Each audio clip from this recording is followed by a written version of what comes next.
according to the zodiac, the house or sign of Aquarius.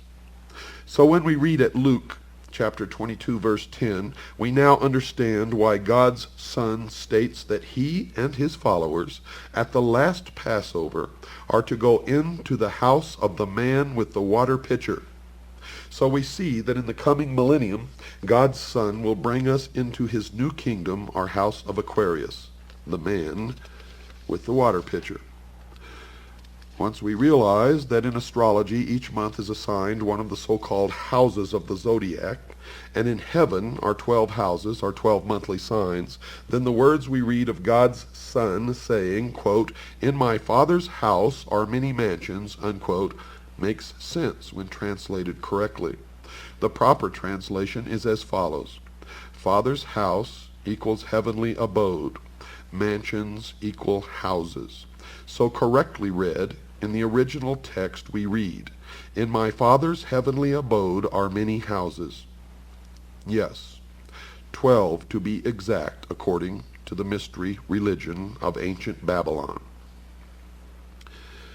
By careful intention and study of the houses, you will be better enabled to interpret horoscopes.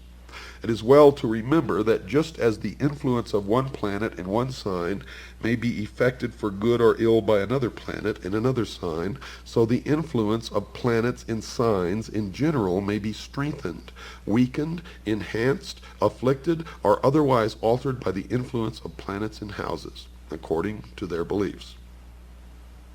A rule of thumb to remember is that signs measure your inherent qualities. The planets influence those qualities, and the houses indicate directions for them.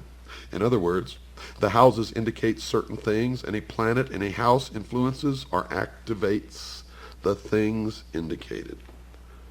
Now this is all according to their religion. If you want more explanation, please ask Nancy Reagan.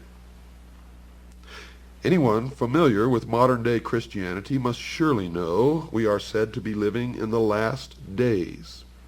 This teaching is in part based on the idea expressed in Matthew chapter 28, verse 20 of the King James Bible, where God's Son says, quote, "I will be with you even to the end of the world," unquote. End of the world? Yet another simple mistranslation to clarify, and there are many in the Bible with a proper understanding of the actual words used. This end of the world is translated differently in various Bibles. Some say end of time, some say end of the days, and still others say conclusion of this system of things. So what does all this talk of the end times or last days really mean? Well, here's the simple answer, folks. According to the mystery schools, when the scriptures speak of, quote, the end of the world, unquote, the actual word used is not, I repeat, not, end of the world. The actual word in Greek is aeon, which when correctly translated means age. That's spelled, folks, A-G-E.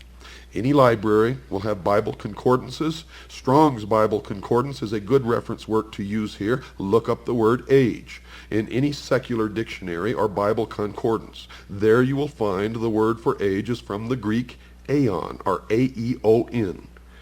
Remembering that in astrology each of the 12 houses or signs of the zodiac corresponds to a 2,000-year period of time called an age, we now know we are 1,992 years into the house or age of Pisces. Now correctly understood, it can rightly be said that we today, in fact, are living in the last days. Yes, according to the mystery schools, we are in the last days of the old age of Pisces. Soon, God's Son will come again into his new kingdom, or new age, and that's where all this new age movement and new age comes from, new age of Aquarius, man with the water pitcher. Luke chapter 22, verse 10. That's right, folks, the new aeon, or the new age. This, according to the mystery schools, is the perversion of Christianity. This is the theme of the Bible, God's Son and his coming kingdom age, the new age of Aquarius. Now, what you choose to believe is your business. Remember, don't get mad at me. I am teaching you the mystery religion of ancient Babylon, And I am telling you right now, many people practice this mystery religion in secret, and they hate Christians.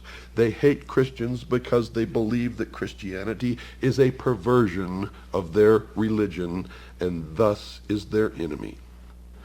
When viewing the shimmering rays of sunlight on a body of water at dawn or sunset, according to the mystery schools, one can still see today how God's Son walks on water. Good night, and God bless you all.